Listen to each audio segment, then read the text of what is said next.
Welcome back to Kaleidoscope, the podcast. My guest today is Kezia Kecibas. Hope I've pronounced that right. You Yeah, did? good job. Um, Kezia and I met through Mums in Business online, and your story really resonated with me as we met and discussed further and understood how it resonated even more. And hopefully, it'll resonate with the listeners. Kezia, as always, I'm going to ask the four questions and then pass it over to you for you to answer. And the four questions are: what was life like before the change? What was life like during the change? What was life like after the change? And what does the future hold? Not that any of us have a crystal ball, but as far as you would like, or what are your big audacious plans, or that kind of thing. So I'm going to pass it over to you. Thank you for being with us, Kezia. No, thank you for having me. So, originally I was training as a holistic therapist. I just finished university. I had my son, so I was playing mum. I was mushing baby food and changing nappies and watching Night Garden, which was wonderful. Um, But I needed a break for me because, I mean, the big thing is that we all think we're selfish if we take time for ourselves. But it is so important to look after ourselves first so that we can keep doing all the amazing things that we do and looking after everyone else around us. So, I mean, I was in my early 20s, so I looked at the local college and thought if I can get childcare, then I'll study something and then I get a bit of a break. So the two courses that had childcare available alongside were accounting and holistic therapy. I'm not big on maths. I hands up to anyone that can deal with maths, but it doesn't bring me joy. So I was like, I'll do holistics purely so I can get a break from playing mum. So I started training in holistic therapies and I did an intensive course because it was the only time I could get childcare. So I trained in that to get a break from being mummy and I fell in love with holistic therapies. I absolutely loved it. Halfway through my course, unfortunately, I started falling over. I mean, I was physically extremely fit. I was doing, I've always been doing the person that was doing wolf runs and always super fit. I started falling over and they kept checking my ears, and I was like, there's nothing wrong with my ears. And then eventually I got to the point, I went down to emergency services and I got diagnosed with MS, so multiple sclerosis. I just completely ignored it. I did all the injections and did everything I was told to do. I managed to complete my course, but I hid my diagnosis from the world. And I worked out now, it was over a decade. I think it was 11 years or something. Because my degree's in theatre, I'm very good at hiding. So I completed my degree. I did all the injections. It was originally every other day I had to inject myself. And then I was finding it really stressful because for me, injecting is self-harm, which I really struggled with. And then we moved to a bigger needle so that it was a weekly injection. So I did this for years and years. And MS is progressive, so you are almost guaranteed. That's the only thing the doctor told me, that we don't know why it happened. We don't know, we can try and dull it, but you will get worse, is what I was told. And so I did gradually, my mobility got worse. So I started using a walking stick and then I went to two walking sticks. And then sadly, I look back now and it's really sad, but I stopped going out. I stopped going to places where people could see. I mean, my friend would go out ahead of time and find somewhere where I could lean so I could hide the fact if we went out for meals, I'd get early, put the sticks under the table and hope that people didn't see. I mean, it's absolutely ridiculous in hindsight, but I now realize that I hadn't dealt with my diagnosis. I was thinking if I just put my fingers in my ears, pretend that nothing's happening, we don't talk about it, then it doesn't exist. So that was my diagnosis halfway through my holistic therapy training. So that was the first big part. On that, um, part of that, it's very difficult when you have a diagnosis that you don't. It's not about ignoring it as such. I know you're saying you ignored it and put your fingers in your ears, la la la la. Yeah. But you kind of told this thing of, and I get this that if you keep going and you keep not ignoring it, doing all the treatments that you can, depending on what the treatments are. But you keep as much of a normal life, normal, Yeah, average, a better word, life as possible. Then yeah, because the less you do, the less you can do, and the more you sleep, the more you will sleep, and all that. yeah, yeah, So it's absolutely. very, very difficult to find that really, really good balance It really between is. I am accepting what is happening to my body, but I'm not going to let it rule my life. Yes. That's a really, really hard um, thing to balance. But equally, it's not, how very dare our bodies let us down? I know. How I very dare they? know. Particularly with something that we've had no control over. Yes. Yes, It's not, exactly. it's not something, you've done to yourself.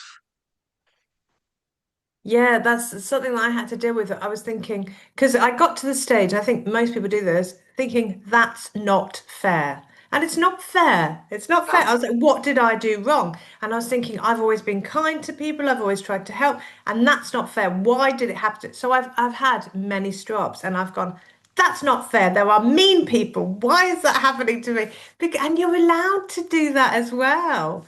Because I thought, Yeah. why? There's people worse. Yes, there are. And there's people that are better. And it's just like you are allowed to have a temper tantrum. And I did have many. I did it in hiding. And then eventually, like my story goes on, the doctors said to me, there's nothing else you can do. You've had the infusions, because at this point I was on a monthly infusion and a drip in the hospital. And I stuck to that religiously. Every 28 days, I went for my infusion. And I continued to get worse and worse and worse. I was still working and I was still hiding. And the doctor said, I'm sorry, nothing else you can do.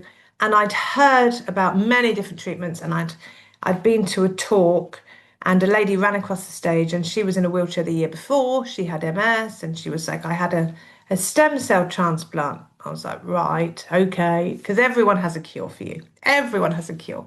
Um, and when they were doing the talk, there was lots of specialist doctors from London, the top neurologists, talking about figures and numbers and predictions. And then this little doctor, tiny little chap with a massive smile on his face, jumped onto the screen and he said, we are all family. We will do this together. We will do the science and we will look after each other's, and the patients take care of each other, and we do it all together. And he kept talking about his friends all over the world. And this little Russian doctor was called Dr. Fedorenko, in Russia. And so when the neurologist said to me, I'm really sorry, nothing else that we can do for you, you're going to be in a wheelchair by Christmas.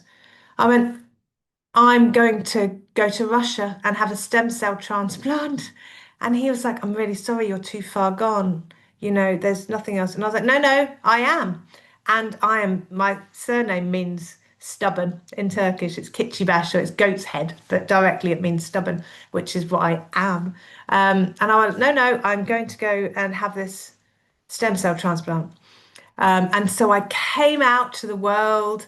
My clients were really shocked because they thought I'd had cramp, or I was just very good at hiding it. I told absolutely everyone. I made YouTube videos of me going into hospital. I took away some of the gory ones because that was a bit too much. And I fundraised, and people were incredible. It wasn't what I expected at all, if I'm honest. I mean, there were so many different events. We had a film night, we had curry events, we had the Spiritualist Church did a night for me. People came out of the woodwork, and there were donations sent from Turkey, from Japan, from America, literally all over the world. Obviously, my family sent money as well.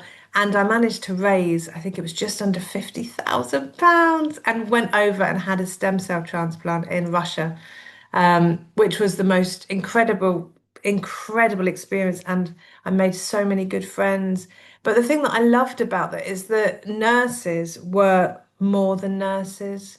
They were, helping you wash. I mean, I washed in vodka, and I'm not a vodka. Now I can handle vodka, but I was never a vodka drinker. But vodka is so pure. And I thought, this is so surreal.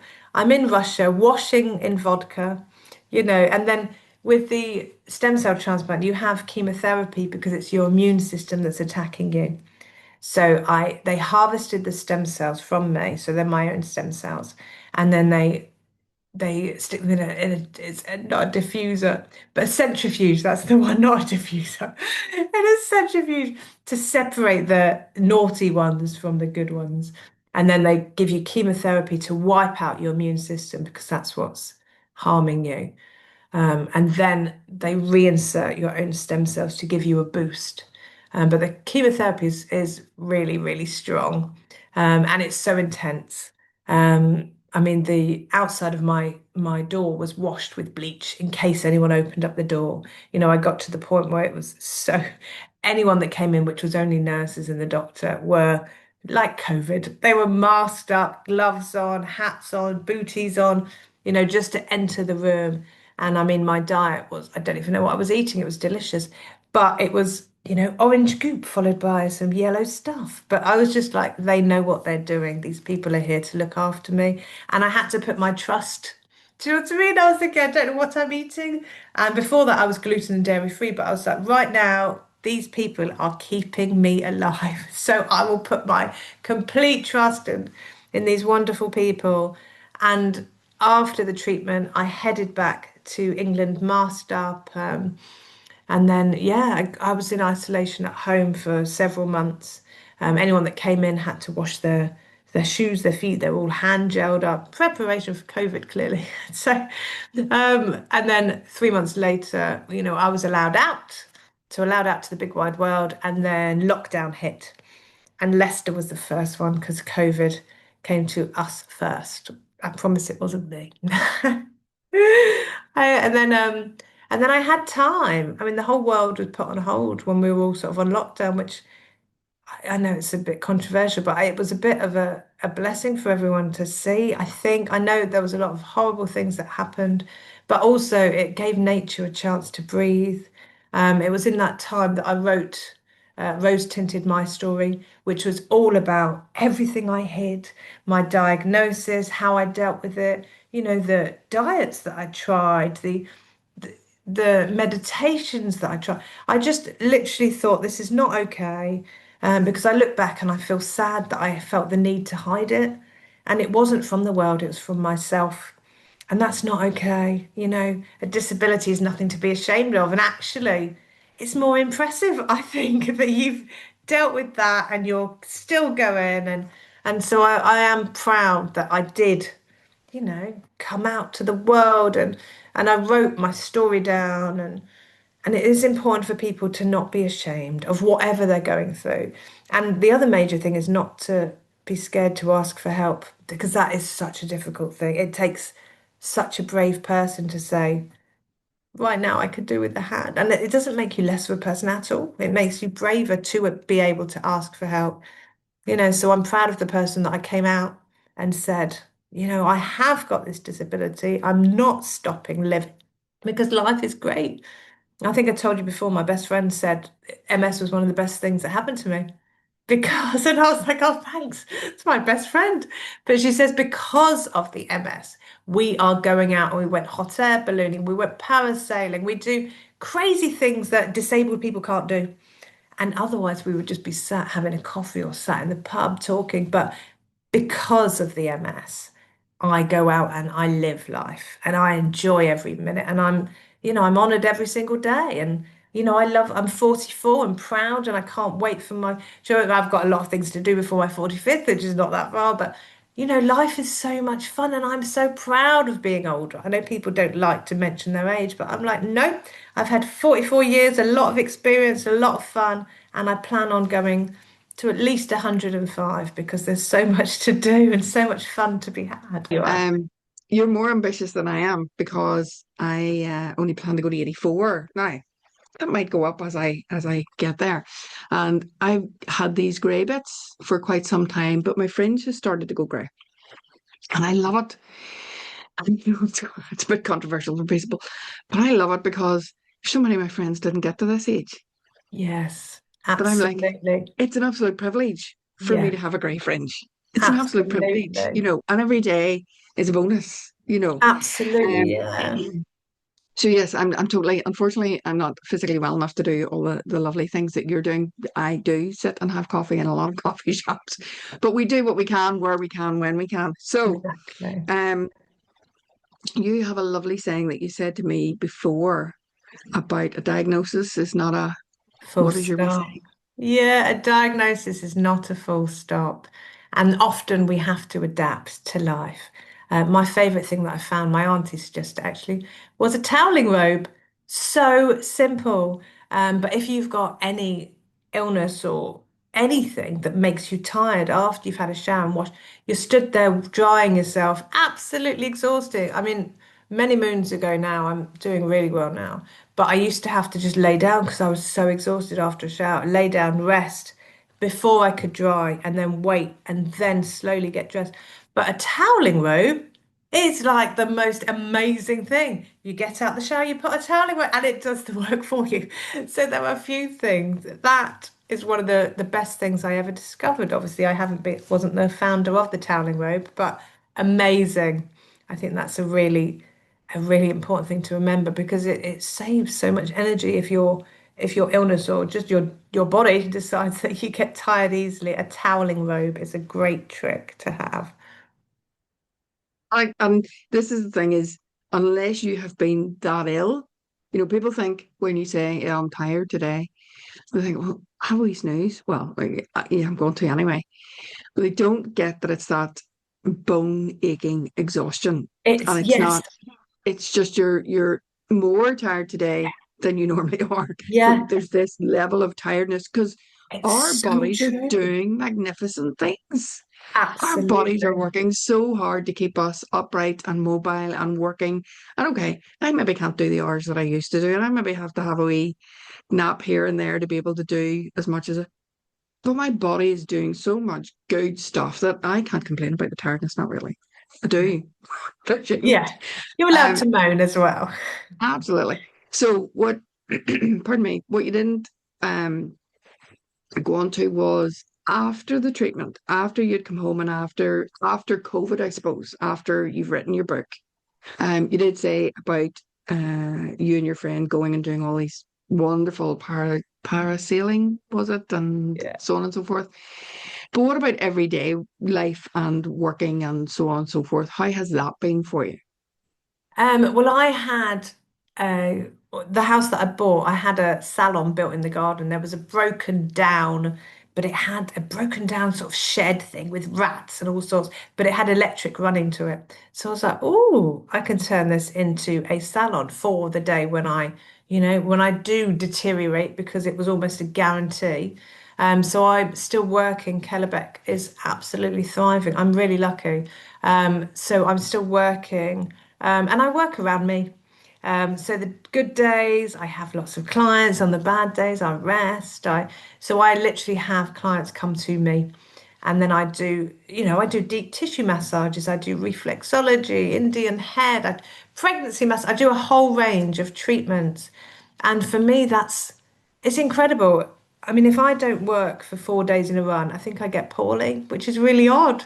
But it's almost like it keeps me going. I mean, the salon is candle lit, it's calm, it smells of essential oils. It's not a bad life, you know. So my working day is so calm, candle lit, and that's my day-to-day work. On top of that, I do, Tai Chi every week. I do Qigong every week. I go for oxygen as well. I have oxygen and I do my physio. I go to physio weekly, and I possibly should do it every day, but I am human and I like to live and I like to, so it's making things work around your life. If you've got time and the energy, because physio is hard work, even if you're lifting up your Mhm. toe, it's hard. That's the whole point. It is hard. So it's making, your physio, your and but making sure you have time to play as well. I say that you work hard, but you play harder. And whether your play is jumping off a boat, having a coffee, having a bath, I love a bath. Um, it's what works for you. But I think it's so important to, do something physical, do something for your mental health as well. I'm learning to play the saxophone. I'm not sure what that covers, but I absolutely love it and it brings me so much joy. Initially, I just wanted to make a sound. That was it. Just want to make a sound. And now I know notes and I've just, so it's improving. I'm not sure if anyone would want to listen to me on my saxophone, but it literally sparks me up. So I think it's important to find the thing that brings you joy. And it might be something ridiculous, but it's not ridiculous if it brings you joy. So I'm working as a therapist. I'm doing Tai Chi. I sound incredible. On paper, it's amazing. I go for oxygen, physio, Tai Chi, um, and work as a therapist. And I'm always writing, but I've always done that. So I think that's an important thing. People talk about journaling. So, I mean, my writing is appalling. I call it doctor's writing because you can't read half of what it says. But a lot of the time, it's good to get things out of your head because your head, like you said, your body's looking after you. If you're stressing and you're worried about things in your head, write them down, get them out of your head, and it might not solve it, but if it takes a little bit of your stress away, I personally think, and I'm not a doctor by any stretch of the imagination, but I think a lot of our illnesses is due to what's in our mind. And there's such a connection between our minds and our bodies. If we fancy someone, we go all red and flustered. If we get nervous, then our hands, our palms get sweaty. So there has to be a mind-body connection. So when we're stressed, that's not good for our bodies. Without even realizing, we tense up, we grit our teeth, we grit our hands, I don't think we grit our hands, but we clench our hands. So it is so important to try, and I know it's easy to preach this, but to try and look after yourself because your body is going to respond. So find something that brings you joy. Have a nap. Look after you. It's not selfish. It's just so important to look out for you. Totally. That's all the stuff I preach, and I do the science stuff as well, where actually when you're stressed, your cortisol goes up, and if your cortisol, it's meant to be up and straight back down. If it goes up and it stays up, that's then you're getting into the realms where um disease is going to happen Yeah. because cortisol wrecks your immune system. Yeah. And that's the basic, very, very basic, but that's the very basic science of it. And that's why Mhm. we get dis-ease. Our body is no longer at ease with itself. Yes, So absolutely. that is all the stuff I preach, which is why we clicked. Whenever I was like, yes, this lady's for me. Yeah. Um, so are you still on sticks or not? Walking I sticks? have I have one walking stick when I'm out and about. So in the salon, I know the area so I can lean on the couch and I can wall walk but yeah, just one stick. And then if I'm going far afield, then I'll take a scooter or a wheelchair. Um, yeah, and I mean, I was like, I am not having this. I am not, I remember years ago, someone was like, why don't we get your wheelchair? And I was like, absolutely not. And so I would walk and I would get stuck and I'd be literally stuck somewhere. And that's not good for anyone, but it took me a lot to say, okay, I could do with some help. Okay, I don't mind someone else pushing me. And I do have a wheelchair, I do have a scooter, I drive almost everywhere. Because I couldn't physically walk for miles and miles. I love the idea of it. In my head, I do, but it's okay to have that. And I've got lots of friends that are in wheelchairs and lots of friends, but I wouldn't see them any differently. But when it's yourself, it's so hard, but and I was like, I am so arrogant because I was like, I do not want to have a wheelchair. I do not want, and it's not. It's your preservation, but also, like we were saying earlier, it's okay. If I'm going really far, then I will have a wheelchair and someone will push me, and I'll use a scooter, and that's all right too. It took me a long time to come out to the world, and then it took me a long time to say, okay, I'll have a scooter. Okay, I'll get pushed around a wheelchair because I was like. I'm very independent. I do not need any help. I can do everything myself. And then I went, okay, maybe I can do everything to myself up to a point. And also, I choose to allow someone to help me. And that was my choice to say, yes, I would like some help. And yes, I choose to have someone help me at this point. And that is so important, that neuro linguistic programming, that I have to I get to. Yeah. have to go to physiotherapy, I get to go to physiotherapy. I have to Absolutely. do oxygen therapy, I get to go to oxygen therapy. Makes such a difference psychologically to how we view what's going on in our world and our treatments and so on So and so forth. true. And the more we can flip that around, it's not that you'll embrace it, but you'll embrace it a little bit easier. Yes. If we can Yeah. say, I get to go, because there's some people need it and don't get to go, Yeah. Yeah. do you know? Yeah. Um, so that's great because what you were saying before was you were on two sticks and they were saying you were going to be in a wheelchair by Yeah. Christmas. So to Yeah. be on one and in a wheelchair on occasion when you choose to because it's a long walk, that's fabulous. That's a Yeah. fabulous recovery. I'm not sure Yes. recovery is the right word, but turnaround. Yes. The treatment worked. Let's put it that way. The treatment worked Absolutely. really, really well. Um, so then to the last question, and I know none of us know the answer to this, and it's bizarre for people like you and me. Well, yours was a deterioration of physical ability, whereas mine is like, is it Damocles sword? Things are slipping a little bit quicker. Um, but nobody knows what's going to happen day to day. Do you know? Yeah. I fully believe I'm going to live till 84, Yeah. and something had happened to them today at a very, very young age, like it happened to some of my school friends, etc. So I know we can't tell what the future holds, but what would you like it to hold? What is your big audacious plans that you have I at the think minute? my I think my problem is I have thousands and thousands, and I need to like bring myself down. Like I'm on like, writing two different books at the moment. Um, so I'm writing it, but I start on one thing and then I get distracted. But things always fall in my lap. So I was raising, it's the Leicestershire MS Therapy Centre, it's their 40-year anniversary. So I ended up accidentally jumping out of an aeroplane for them to raise money because I agreed to it. And then my doctor gave me the go ahead. And then suddenly I was doing a tandem skydive for those. And then we did a fundraiser for them because they've helped me out so long. Since my diagnosis, I used to sneak in, have oxygen, sneak back out, not speak to anyone, and then ended up working there on covering maternity for someone for a while. And then I got to know people that were there, and now I go there regularly. But they've helped me out so much throughout, all my different medications.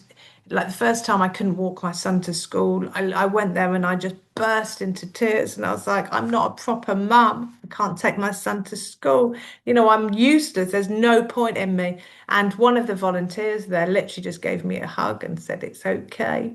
And that was so important. And the centre's been there. So I was planning on doing a little tiny event in my garden to raise some money, and it snowballed, and it ended up being at the hub in New Park. So they let me have the space for free, and I had two dance troupes. I had a guitarist, a piano player. He was a keyboard player actually. He was so brilliant. Loads of performances. I had stalls. I had the fire engine came along. We had the best raffle. It was amazing. Loads of the supermarkets donated, and I just asked everyone because if you don't ask, you don't get. So a massive fundraiser day. So we've done really well. I've still got Just Giving is still open, so it's Just Giving, Leicestershire MS Therapy Centre or Kezia. So I'm keeping that open till November. It's just to try and raise them some money because they have people not just with MS, but fibromyalgia, dementia, people that have been in accidents. They go for oxygen and physio. So they help a whole range of people. And often some people that are housebound, so they will contact them. And the centre doesn't have any government funding. So I was like, right, it's my turn to help. So I've just done that with them to try and raise them some money, always writing. And I was just currently working on a skeleton form, like a short course about diagnosis and dealing with diagnosis. So I've just started working. This is my one of my latest projects because it's not a diagnosis is not a full stop, and there is no one size fits all. So I was doing something to help people come to terms in their own way. and I haven't got the answers for anyone. Even, other people with MS. MS is so different, and everyone's lifestyle is different. Everyone responds differently. So I do not have the answers. I am not a doctor, but I can give experiences that I've had, ideas, and so I thought I should do this. So this is one of my next projects is to do just a short course because I don't want to be, for me, I don't want to be committed for like every single day forevermore. I think if someone goes, "Oh my gosh, how do I deal with this?"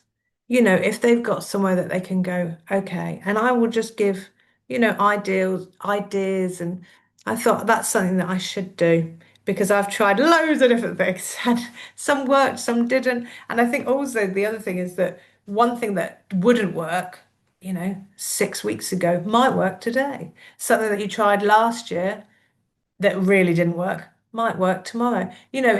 You change, your body changes, everything changes. So something that you would like, even when I did meditation, I was like, oh, this is so ridiculous. This won't work for me. And the one that I said, that is so ridiculous, that is the one that I do daily. It was like, so it's like when I do relaxation classes, I'm like, just try it. You don't have to do it again. Just try it because it might suddenly go, oh, that does resonate with me. I am going to give that one a go. So, it's important not to, well, to try not to block out ideas and to say, okay, I'll give that a go. So, yeah. Absolutely. And I would agree with that because and particularly with meditation, um, in the early days, I could only do guided meditation because my brain was too busy. So I needed to listen to somebody talking. And now I much prefer silence. And Yeah. even I recorded stuff and I would have said, and every class I ever gave, I always said, I can't do the silence. The silence doesn't work for me. And now, and that's just a recent thing where all of a sudden it's Yeah. like, I even have to take the battery out of the clock because Wow. of the Yeah. ticking of the clock. So it is that you evolve, your practice evolves, Yes. if it doesn't resonate at all, then don't go back near it. But if there was something there, it's Yeah. worth going back and trying it again and in a different time and space, different head space, a different type of practice. I absolutely agree with that. And I would, for me, I think I love your sentence. Diagnosis is not a full stop, but because of my condition, it would be prognosis is not a full stop Yeah. because they're going on statistics. Hmm. And if it's 70%, well, I might be part of the 30%. And Yeah. so might you. And so Yeah. might who's to know which group we'll go into. And that's where, for me, you were saying about the mind body axis. Um, I think that is so vitally important because if you choose what you choose to believe will become your reality. It's so true.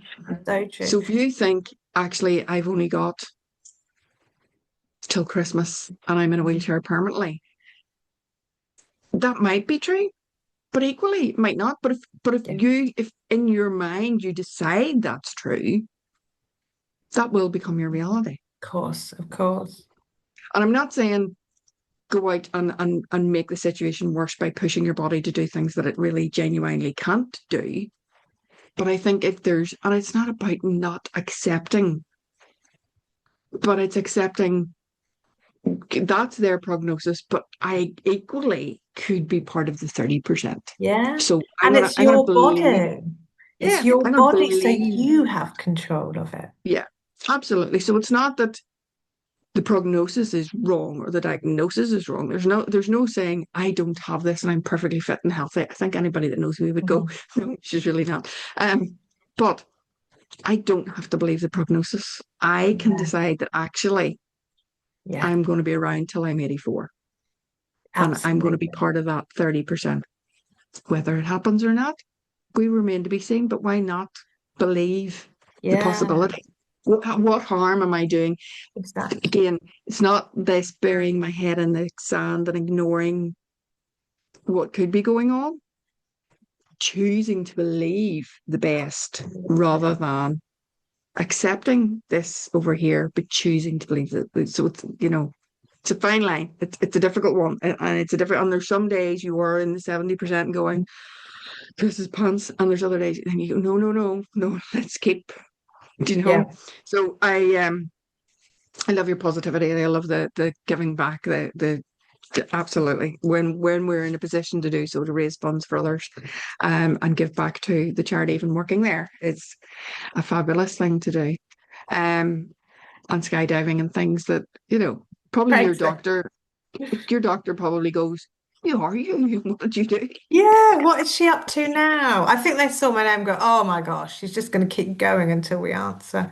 Because, yeah, I was the only MSer that was given the go ahead. But I think they literally think, oh, she's just going to keep on bugging us. And I was just like, but I've agreed to do it, so it needs to happen.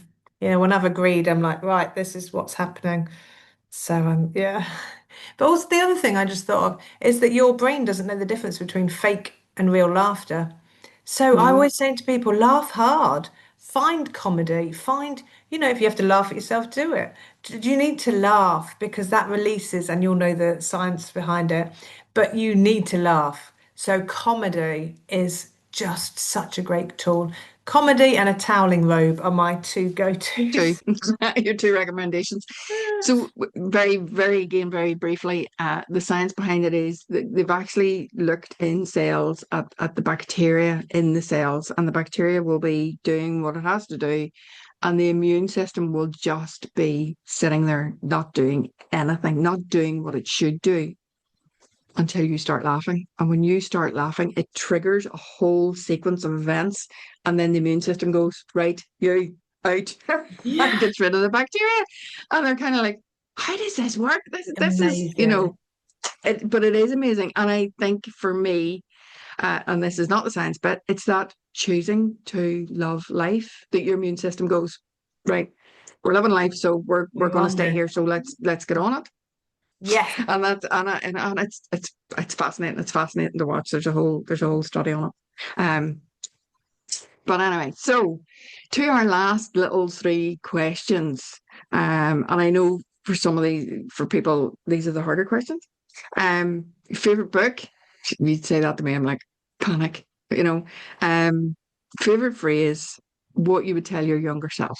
And you can answer all three or just one of those.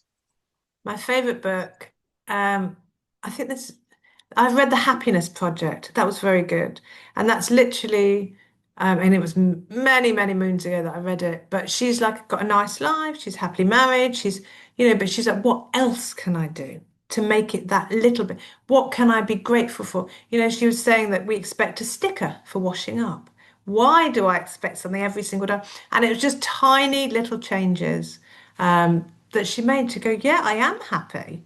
So that was the happiness project. Can I say my own? Is that really arrogant? But that No, was a way. So rose tinted my story. It was basically because I was offered counselling and I went, no, no, thank you. I don't need counselling. I am fine. And then when I actually wrote my book, I cried my eyes out. And I mean, some of it is people have stopped me and said, that was really funny. I wasn't expecting to laugh. I was expecting it to be awful. But because humor is a way I get through a lot of things. So, yeah, my book, I cried my eyes out. I was wiping tears away as I was typing. But it was cathartic for me. And so my book really, and I've had, feedback saying this has really helped me deal with my diagnosis because I thought I was alone. And that was a big thing. Um, my phrase would be diagnosis is not a full stop. I think that would be my phrase. And what was the last one? what you would tell your younger self. Oh, that there's no shame. There's no shame in disabled, and it's okay to ask for help. There's no shame in asking for help, and just that, you can't control what life throws at you, only your reaction to it. And so roll with it, you know. Yeah. Keep laughing, keep finding the positives, just keep enjoying life because it will keep going in whatever shape or form it is. Life is fun. And, don't be ashamed. Don't hide away. Embrace what you are and look forward to more things and, ask for help if you need it. And so that's a lot of Brilliant. things. Brilliant. Kezia, thank you so much for spending time with us this morning and for telling us your story. As the conversation has gone on, it resonates very deeply with me. I wish you good health, continued good health. And I look forward to your next little program. I Yeah. know it's not MS for me, but I love to see people um, creating and Yeah. developing and helping. There's always that thing of we don't need to help the whole world. We just need to help the person that's one step behind us. Yeah. If we just reach back and get their hand and help them and they do the same, then we'll all lift each other. Isn't that Yes. rising tide lifts all boats? So thank you so much for what you do, your charity work and writing your books and your course and so on and so forth. And we wish you all the very best for the future. Oh, thank you. It's been wonderful. And I wish you so much laughter, laughter Thank amongst you. everything else. Thank you so much.